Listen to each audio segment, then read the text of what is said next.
আসসালামু আলাইকুম ভিউয়ার্স, আশা করি আপনারা সবাই ভালো আছেন। আমিও অনেক ভালো আছি। তো আমি আজকে আপনাদের জন্য একটা নতুন রেসিপি নিয়ে আসলাম। চিংড়ি মাছের হুমো দিয়ে একটা বড়ি তুলবো। তার জন্য কিছু মসুরির ডাল ভিজাইতে হয়েছিলাম। তো এই হুমো আর মসুরির ডাল একসাথে ব্লেন্ডারে পেস্ট করে নিলাম। তারপর একটা পাত্রে নিয়ে নিলাম। তারপরে আমি তার ভিতরে কিছু কুচানো পেঁয়াজ দিয়ে দিলাম, কিছুটা চালের গুঁড়ো দিছি যাতে এই বড়াটা অনেক মুসমুসে হয়। তারপরে এক একে আমি গুঁড়ো মশলাগুলো দিয়ে দেবো।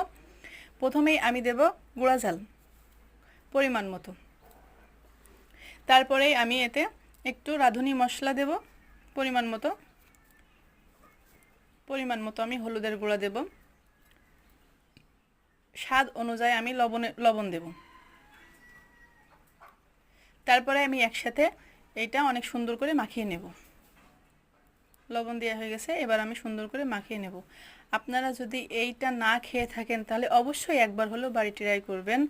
এই যে হুমো দিয়ে বড়া তোলা রে ভাই কি স্বাদ, আপনারা না খাইলে মিস করবেন। তো আমি সুন্দর করে পেস্ট বানিয়ে নিলাম। তারপরে আমি মাটির চুলায় লোহার কড়া বসিয়ে দিয়ে তাতে তেল দিয়ে দেখেন আমি এক এক করে সব বড়াগুলো দিয়ে দিচ্ছি।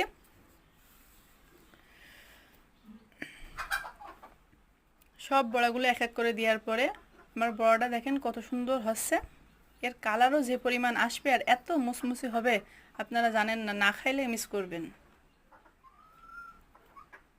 এক এক করে সব এভাবে সুন্দর মতো করে উল্টিয়ে দিতে হবে। উল্টানোর পরে দেখেন কালারটা কত সুন্দর আসছে।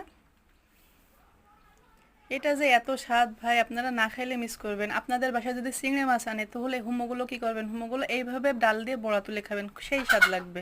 তারপরে আমার এগুলো সব তোলা হয়ে গেছে। দেখেন আমার পিরিসে কত সুন্দর করে, কত সুন্দর দেখাচ্ছে। দেখেন এটা ভেঙে দেখানো হচ্ছে আপনাদের, দেখেন কত সুন্দর হয়েছে, এর ভিতরে এত মুসমুসে। তো আমার ভিডিওটা যদি আপনারা প্রথম দেখে থাকেন তাহলে একটা সাবস্ক্রাইব করে দেবেন।